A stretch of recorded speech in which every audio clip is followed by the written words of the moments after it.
This is my first reading of Sexy Assassin. It's an extension of Neighbors with Benefits. It's not a, what would you say? It's just, it follows it with Trent and Chris and their doings. There are parts of this I cannot read on YouTube. So if you want to learn what it is and read about it, you're going to have me send it to you.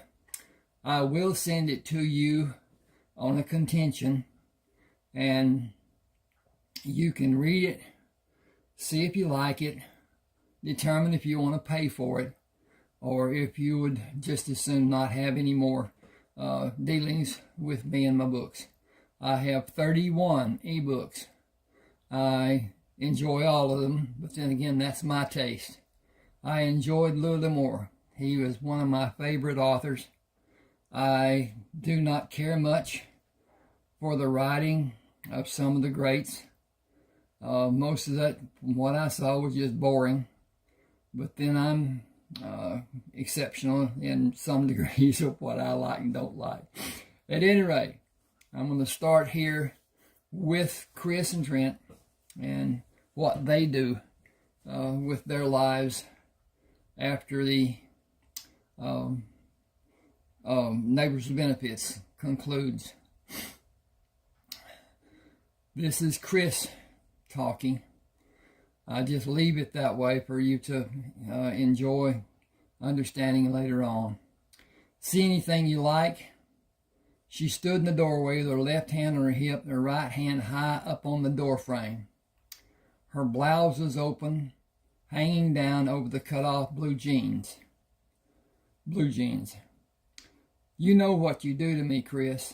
Smiling, she came to me while I turned my chair away from the drafting table to be near her. I got to come over here and change the page. The problem with doing that. Oh, okay. I'm going to have to go through this for a few seconds and see where I can read and where I can't. Okay.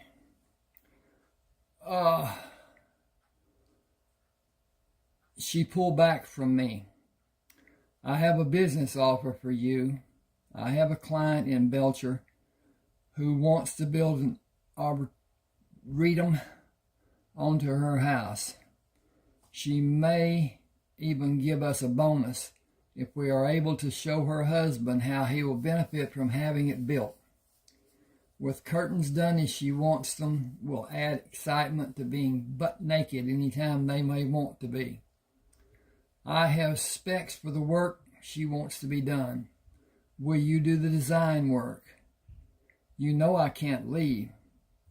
Chris gave me a solemn look. I know you are always using your telephone to instruct the different superintendents and foremen on what is needed. She looked down and brought her eyes back to gaze at me. You will have a telephone at your disposal, except during the time you are meeting with her husband. Once we arrive, security will take it and anything else that might be used as a weapon while we are in the house. It will not be a long visit. The business meeting itself should take less than an hour, and we can be on a plane headed back to Dallas before noon. The entire trip will have you back home in less than 2 days. He will not see anyone on the weekend. We will need to pick 2 of your least busy days, and I'll make the arrangements. She furrowed her brow and gave me a knowing smirk. If you need more of an incentive, try $2,000. You will still be on the job here should you be needed. The mobile telephone provided is the latest model and allows you to use a set of towers for transmissions guaranteeing clarity. You could use a portable fax machine that also uses the towers. She pressed her lithe body against mine. If you don't tell anyone you're out of the office, your absence will not be noticed by anyone. I thought about the extra money. $2,000 for 2 days of flying across Texas and back was certainly one hell of an incentive. Using a mobile phone would not be a change from my normal communications, and I would tell everyone who needed to call me to use the mobile number. The facts was what brought me to agree. I gave a terse nod. I can't be gone longer than 2 days. Someone might come by unexpectedly. Some people like to do that. It wouldn't be a great loss, but I don't want my being terminated under dubious circumstances on my resume. You can tell them you were out, even better that you were with one of your lady friends. The girls are probably the reason those people might come by unannounced, trying to get a thrill from living vicariously through you. She waited for me to answer and continued. We can be a little late boarding the plane if we are checked in on time. The flight crew will wait for first-class passengers. I sat up on the bed. First class? With drinks during the flight? Chris shook her beautiful head. No, darling, through the flights, plural. We will fly first class from Houston to Dallas, first class from Dallas to Belcher. You will limit your drinks from Dallas, won't you? You'll need a clear head when we meet Carl Ayers. I swallowed hard. Carl Ayers, the oil baron? She took my hand and kissed the open palm. Carl bears the oil and energy tycoon. I lifted my hand up to caress her cheek. Now you have me anticipating doing the job for your client and going to Belcher. I would like to take time and go back into New Mexico for a day or two of sightseeing. I just can't take that chance because I have too much responsibility for the current job sites here. But maybe someday we will. I thought about flying strictly for the pleasure of flying. My duties here are substantial, not just my duties for architectural design and architectural engineering. I also oversee safety, cleanup, and every detail of the job. The superintendents and the different foreman types have some responsibility, but anything that is done wrong that is not related to job crafting is on me. I am the person who says if scaffolding is moved or changed. I am the one who makes sure it is done correctly and signs off that it is safe to be used. I train the labor crew to place it correctly and to focus on safety above everything else. The company carries a hefty amount of liability insurance just so it can cover such idiocies when it happens. I wrote that and still can't read it very well. When it happens, idiocy when it happens. I have been able to stop those calamities so far. I've stopped a lot of near misses, too. The site must be constantly checked for hazards. Every Monday and Tuesday, I make the rounds to each job site and instruct the crews again. The labor crews pass on any information they're given to the other craftsmen. All crew members have been instructed to report a hazard they may find. Some people do not realize how important those things pertaining to the job are, or maybe they just don't care about the total environment of the job site. They just want to do their work and get paid every Friday. It seems they don't see a problem and it's too late and someone is injured. It seems they don't want to be safe and perform the work safely. They go by the standard consideration of, I have always done it differently than you tell me to do it, and I will agree with you at the meetings and then go do it my way, whether it is right or wrong, just so it works for me. They don't seem to understand that they may be endangering another man just to have their work be easy for them. Give me a second. I want to get a drink here, and then I'll just go ahead and do this, take this time. When I accepted the position of architect, I did my duties to the letter. The second week I was on the job, a 2-tiered scaffolding fell and 2 workers sustained minor injuries. To be allowed to continue working, they both signed statements absolving the company and took responsibility for their pushing the scaffolding over. It was poorly built and inadequately anchored. It was not level and the footings were not properly supported. All those factors led to the section of scaffolding falling. The company fired the superintendent and 2 of the foremen. I was called to company headquarters in Houston, assigned the directing of the normal physical operations for each of the job sites. Nothing was mentioned about compensation for those extra duties. The next week, I was called to the headquarters again for more work assignments. I balked. I said I could not do half the work they were asking me to do if I did it properly and if I worked 16-hour days, 6 days a week, and 10 hours on Sunday. I was asked to do the work that did not pertain to the responsibilities of architectural engineering. I said I would not continue unless I was given competent people who I could supervise. An assurance was given that competent people would be placed in positions to do all the needed work that is in the scope of their job title. The promises were empty. People were hired that were said to have experience in positions they were hired to do. I was constantly on the phone trying to help those incompetent people. I endured the situation a total of 4 days. I drove to Houston and wrote my resignation at the desk of the secretary for a vice president who did not have time to see me.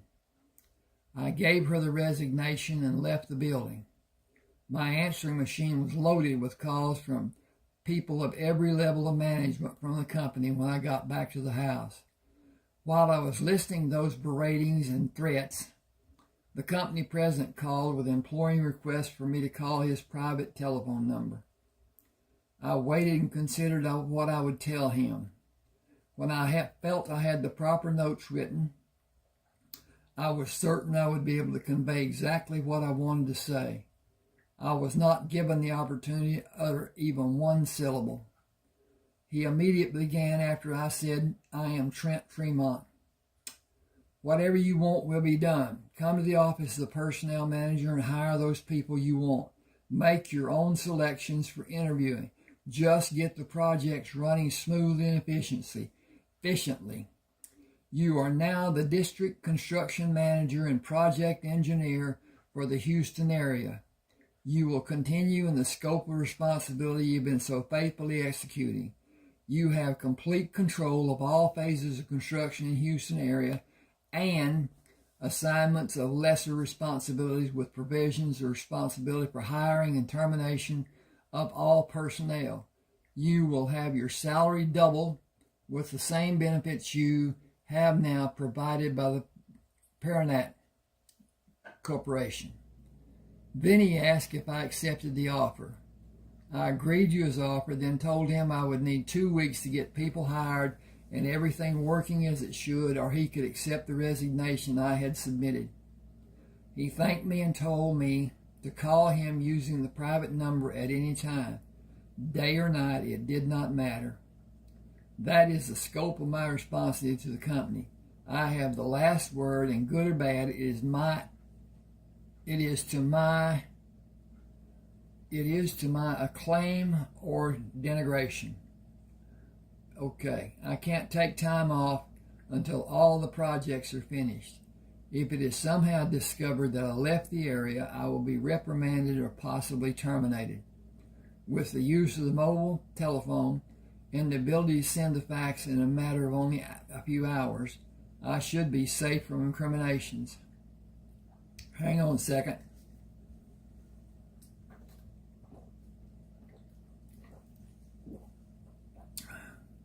Well, that was more than a second. At any rate, I believe I talked to you about, no, I don't know if I did or not. If you want any of my 31 ebooks, send an email to the address you see here. Tell me which book you want. I will send an email with an attachment of the text that can be downloaded. Read it, see if you like it, see if you want to continue or you don't. If you do, send a check for $6.99 and then send another email telling me which book you want and that you will be sending the $6.99 before it is sent. With that, bear in mind it can be done through Zelle, Z-E-L-L-E, from most banks. Both the banks I use here in East Texas have it. It is free. It is safe if you know the person that you're sending the money to. Once it's done, it's just like sending a check. Once the check is cashed, there's nothing the bank can do. Once the Zelle is received, there's nothing the bank will do. They don't want the involvement. They want to do business and have that just be an extra that they give for convenience of their patriots. It is not something you should be doing with people that you do not know. And I'm saying this because I'm telling you I'd like you to use Zelle, but I also want you to be safe. And if today everything is suspect, and you can buy something on the internet, and I've had it done once the 7 days or whatever that good deal gives you is over. If you're not able to stop the recurring charges, it can go like it did for me, from 99 cents to $39.99 per month for that application, which I didn't even use. But anyway, I'm fighting with it now with my credit card, and I may only have to pay the $39.99, but anyway, that shouldn't have been done to start with. But at any rate, we'll get back to this. I kissed her on the nose. I think a shower is needed for both of us. Chris hopped off the bed. Will you go Christmas shopping with me? I don't have extra money to shop right now. Would you take me shopping if you had extra money? I can give you an advance of $1,000. Bounding back on the bed, resulting in shaking the bed and me. Bounding back on the bed, resulting in shaking the bed and me, she moved with slow determination, placed her hands on my shoulders, and pushed me down on the bed, with her standing on all fours over me. It amazed me to see how lithe and athletic she was. It was the little things she could do that none of the other women I knew could do that drove me mad. She scowled. It is 1953, and it is Christmas. It's Christmas time. People will have bonus amounts on their checks beginning next week. When we come back, you'll have the other $1,000 to help pay your moving expenses. I can help you move the small things, and it should only cost a few $100, since you'll only be moving short distance. I know people who have an enclosed van big enough to move what you cannot pack in the car. I use them sometimes in my business. It shouldn't take more than 2 trips and only cost $50 or $60 more. I wasn't ready for her to mention my moving. The thought that she was serious about us living together in a different house was in the distant future in my mind until this very moment. She did not falter when she spoke, and I was not about to upset her by any stupid statement or questions just yet. We can go shopping if you can afford to pay the $1,000 before I've earned it. Moving higher up on the bed, she placed her hands on my shoulder and pushed me down on the bed, with her standing on all fours over me. Oh, I already read that. I got to check that.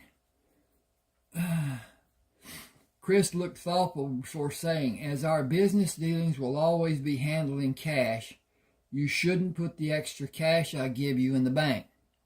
The government keeps track of deposits that are seen to be unscheduled or significantly larger than normal. I only make small deposits in the bank. One of the more famous men in the old mob operated with cash. He wrote one check every year to pay his taxes. I learned to hide every penny I possibly can from seeing what he did. I was surprised. You're giving me cash? Ignoring my remark, her somber mood changed to a beaming smile. Now that I think about it, I have another client that I'm sure will need your services as well, if you want to do another job with me. Once again, almost speechless, I asked, should I decide to do another job with you, will I be paid another $2,000 then as well? At least that much. It may be more. I paused to gaze at her for a few seconds. I had more questions than my mind could frame for expressing. Her beautiful smile and the warmth of her eyes continued. She had captured my heart, and her smile warmed me like no one ever had. You know how little I make working for Pierrot Corporation, even with my wages being doubled, don't you? I don't pay for this house or the utilities. It's owned by the company I work for. I can't afford another place to live because all of my savings would go for the rent alone. You must know that $2,000 for a few minutes to convince a rich man to allow his wife to build onto their house is a substantial amount of money for me. I smiled, thinking I didn't need to speak in a manner to Chris. It's a lot of money. Anyway, whatever. She touched my hand. My business pays well. I am not ashamed of being able to afford more than most people. You can benefit from helping me and go on with your work as it is scheduled, or maybe you can do consulting for them instead. You will not have to visit the job sites as you're doing now. It will give you more freedom and ease the worries you suffer. Think it over and tell me what you want to do after Christmas and before the new year. I laughed. How will they ever let me have freedom to work as I originally thought my work schedule would be? Simple. Offer to work for the company in any capacity you desire after this year is over. Since that's not far off, continue to work as you currently, let me back up and do this again. Since that's not far off, continue to work as you're currently scheduled until then. Your new position will be viewed as a need the company has and will not reflect anything glaring for the government to investigate. What astounded me most was what I viewed as her paranoia, so I asked, why would the government care? You don't believe the government has an interest in anything involving a large company such as the one you're employed by? A major shift in their daily operation can impact the economy. Of course, it is monitored, and the monitoring is done by more than one agency. How long has it been since you travel commercially? Our trip to Belcher will be seen as an anomaly by those agencies who will be looking. My naivete was working full time. I did not believe the government operated in the same manner the armed forces did. Her talking to me about it brought back memories of my time in the Army and what I had seen in the covert operations I took part in. The thought had never crossed my mind that a government had so much interest in the common person's everyday affairs. She pushed back from me and hopped off the bed in the same movement. Shower with me. Just shower. No fooling around. Just shower. We can fool around later. I'll be up for that, no doubt. No doubt you better be. Okay.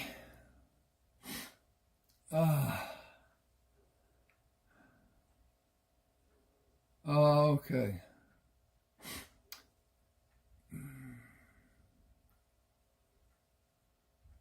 Chris playfully tossed the wet towel at me and lay with me on the bed. She turned away from me, then wiggled.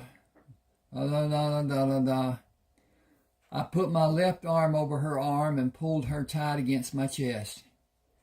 She whispered, "Tell me what you like about us." Not being ready for any heavy talk about our lovemaking, I took my time and considered how I should respond.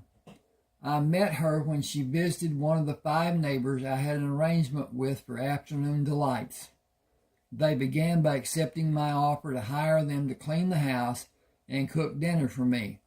It was a once-a-week deal in the beginning, but when the events happened, the dynamic changed. And relationships became more involved. I have an aversion to condoms, but even a greater aversion to making a little Fremont with a woman I only saw socially. Freedom in the bedroom for them came at a price. I required them to use a solution my doctor friend from Army told me about. He promised it was a foolproof contraception. And so far he had been proven right. Excuse me just a minute. I need to put an A right there. Okay, I put an A right there. That's a good thing. Okay. They, meaning the women, I should put that the women, they introduced Chris to me. It was lust at first sight. I am 6'3". She is a fraction under 6 feet. Her hair was cut pixie style, which gave me the free access to her delectable ears. I can work on an ear for hours given free access by alternating between ear, neck, and shoulder. She would come to me and demonstrate her desire without being coy. Her acting the way she did, showing she wanted and needed me, made me want to love her. She initially caught my attention by openly extending our experience. I gotta go over here. If I can find the cursor.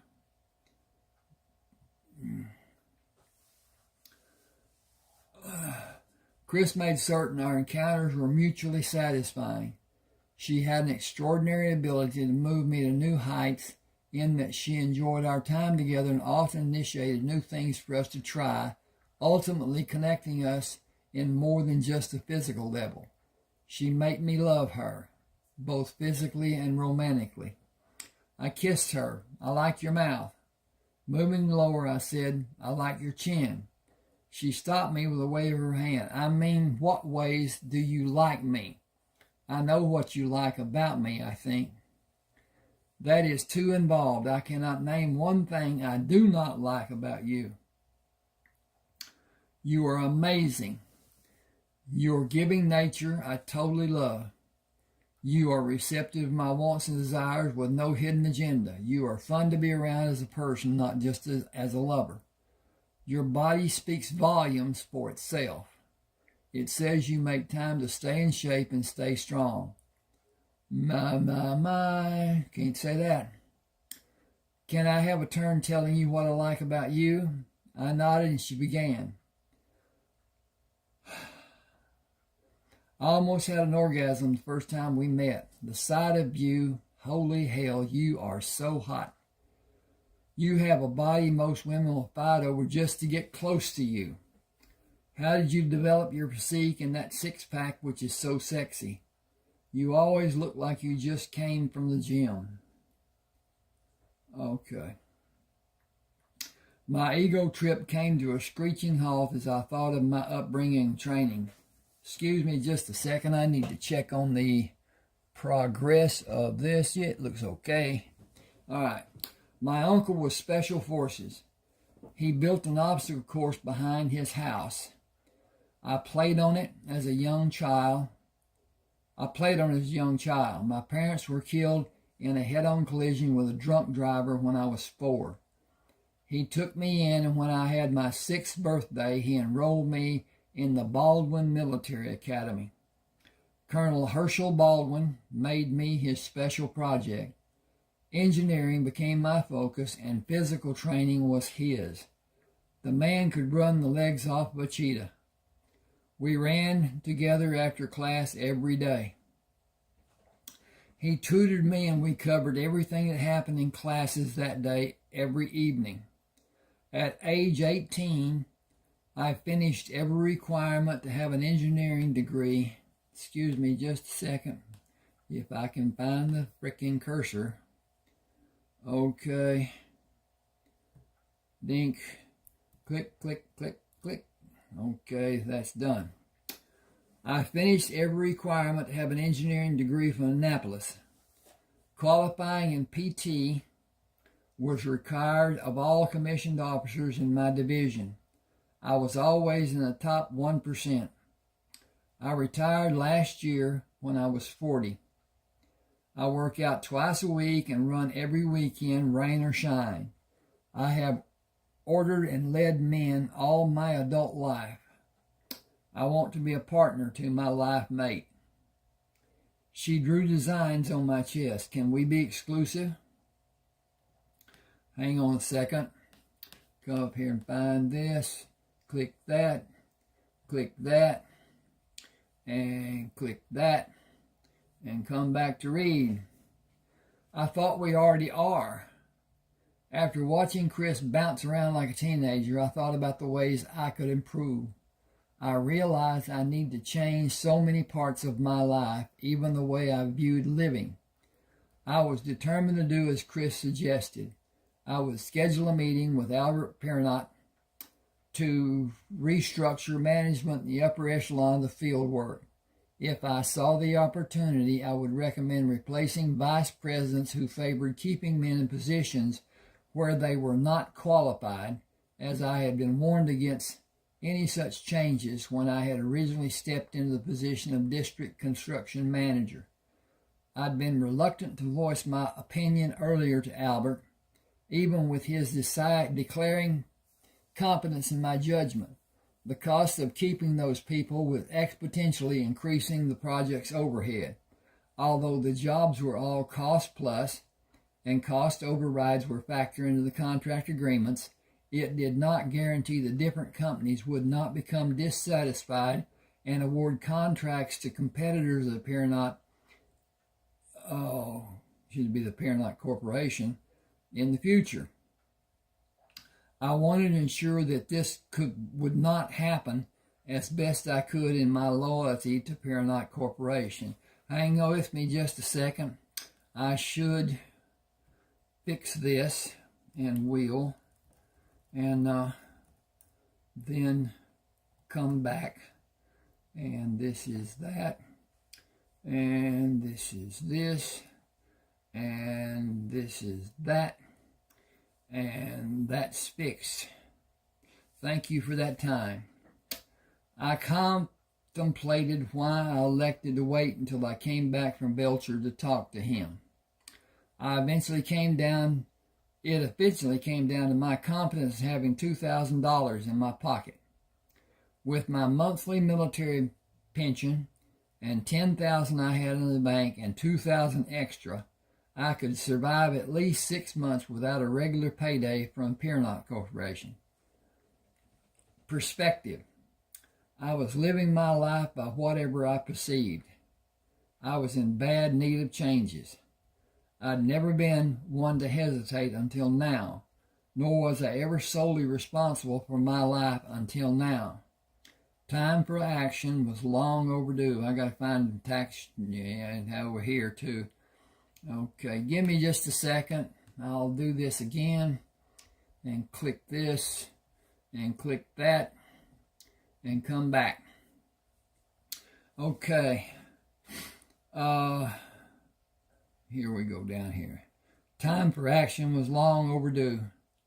Tuesday afternoon, I heard Chris drive under the carport and met her at the side door. He didn't like met. Why not?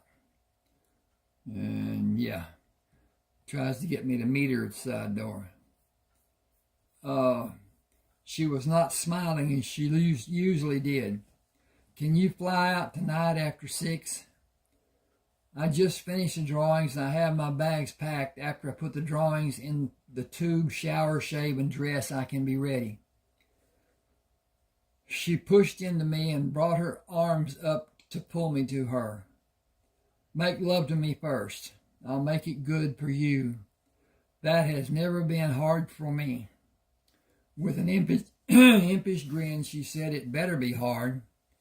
I bent to kiss her. You are the absolute best. You are the best in every comparison I can make. Gotta find this again. Okay, there it is. She pushed against me. I want you to tell me how someday. I thought, why wait? No woman kisses as good as you. No woman kisses in so many ways as you. No woman feels as good in my arms as you. No woman excites me as you do. No woman cares for me as much as you do. You may not be my perfect woman, but you are my perfect right now woman. You stole that saying from me. Did you generate it first? No. I chuckled. Then I might have been the originator. Again she said, no, I heard it long before I met you. Now come to the spare bedroom with me. I pulled her to me. You know how long it will take to finish. I need to get ready to go. We will have time tonight in the hotel at Love Field, won't we? Well, she didn't take that as a warning. Okay. Now, looking at her and seeing the first small sign of fragility, I told her, I have been in unfamiliar surroundings most of my adult life. I learned how to sleep anywhere in those 22 years in the Army, even during long flights on the transport planes. I can sleep anywhere. You may be able to sleep anywhere, but you will still be tired. I also learned to function at a high level, rested or not. 2-day hikes are a thing of your past now. The training is what I will never unlearn. The shock of battle, of the clinical terms of battle fatigue, will always be a part of my mental condition. I do not suffer idiots who want to fight. I end the fight as fast as possible, whatever it takes to protect myself. She pulled me close. Then we'll make a good team. I will have your back, and I know you will have mine. I said, this session will be a short one just for you. Da, da, da, da, da. We're going to skip down here. Oh.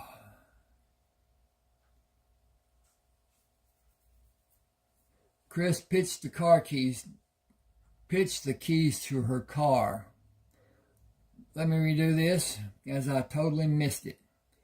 Chris pitched me the keys to her car. Please drive. I want to be close to you.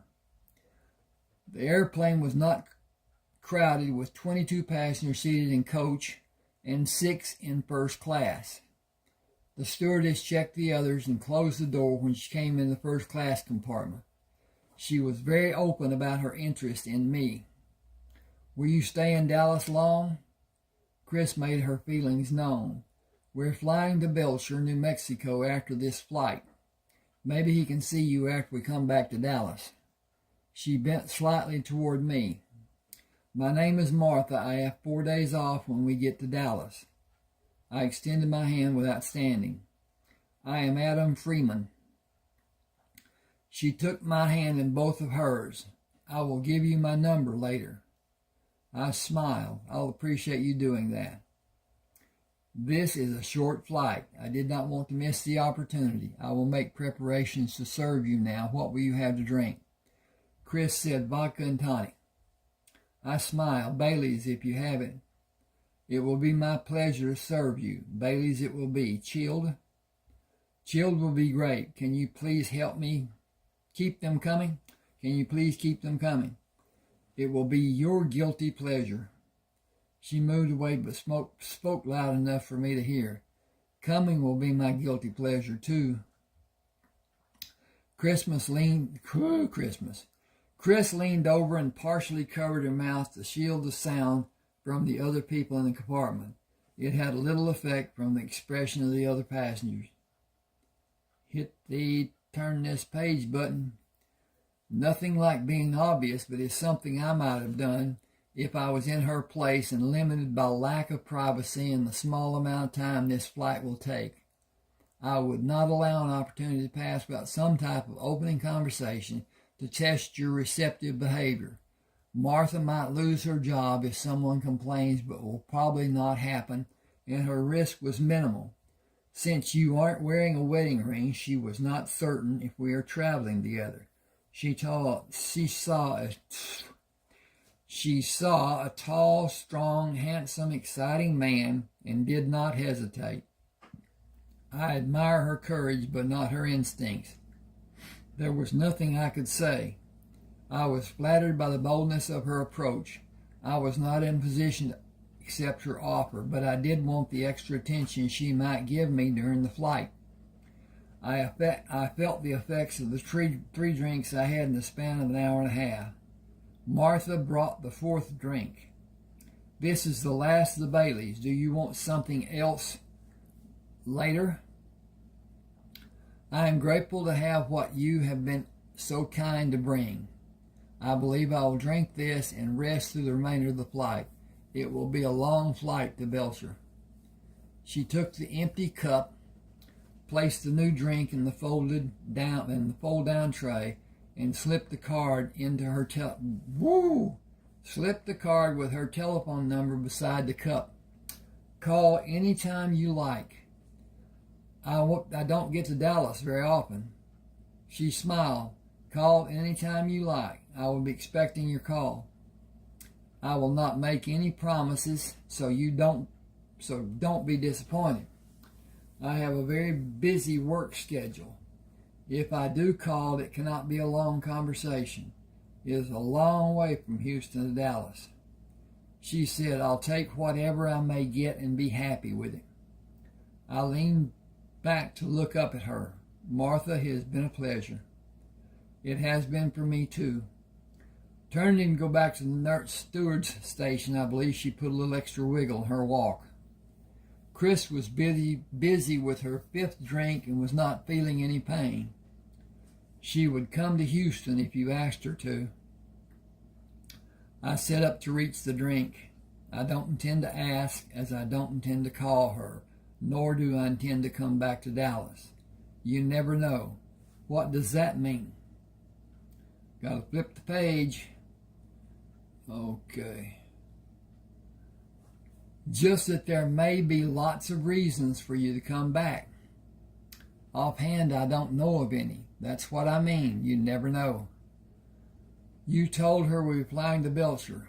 No hotel for us tonight then.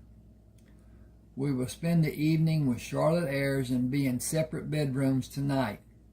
We will have breakfast and meet with Carl Ayres before lunch. He will be back at the house sometime after 9 in the morning.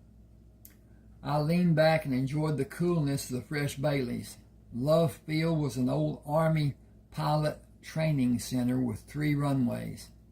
We walked and carried our bags past 7 access doors where people went to and from different flights before we finally reached the opposite end of the terminal. The buzz Chris had was gone before we came to the gate we were to depart from. This could get old rather quickly. We flew from Houston on one airline, and we will fly from here on another. I've always wondered why transportation inside the terminal is not provided. The infirm are given wheelie chairs. Why not give everyone a ride? Gotta find the cursor again.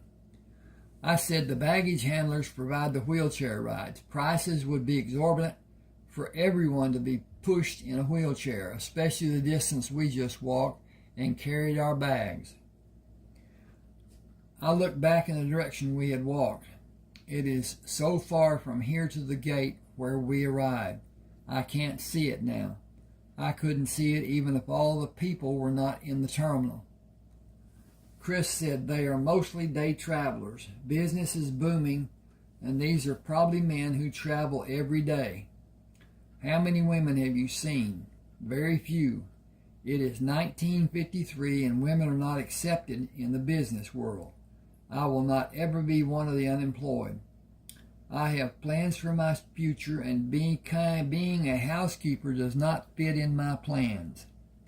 I tried to consider what Chris meant. It has been 8 years since the war ended. I plan to have my own house and be working as an independent by now. Our imagining how our future will be does not always mean we get what we want.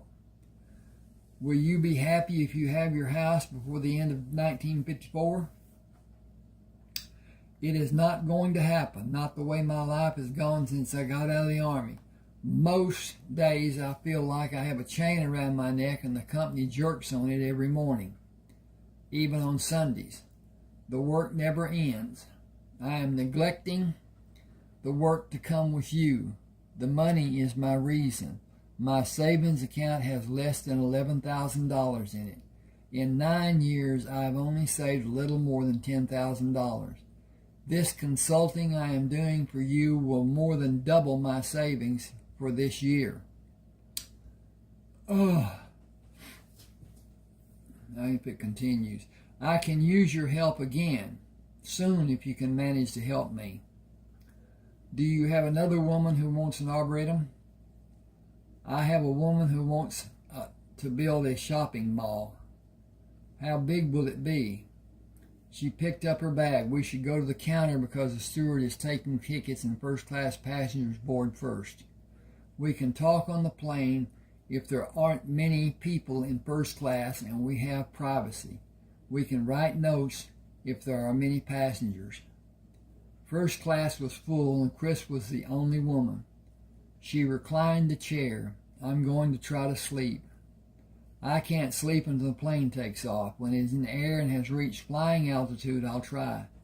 Are you a white-knuckled flyer?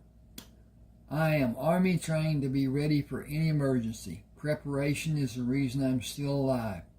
White knuckles will get you killed in an emergency or during a dangerous situation that requires assessing and acting expediently. The tail section is the only area in this plane that offers a reasonable chance to survive an emergency. Follow me if anything happens.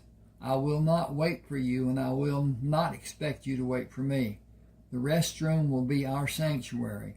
I will sit on the commode, and you will sit on my lap and brace hard against the door when I tell you to. I intend to live to be 100 and be shot by a jealous husband. You might be shot by a jealous wife if you did.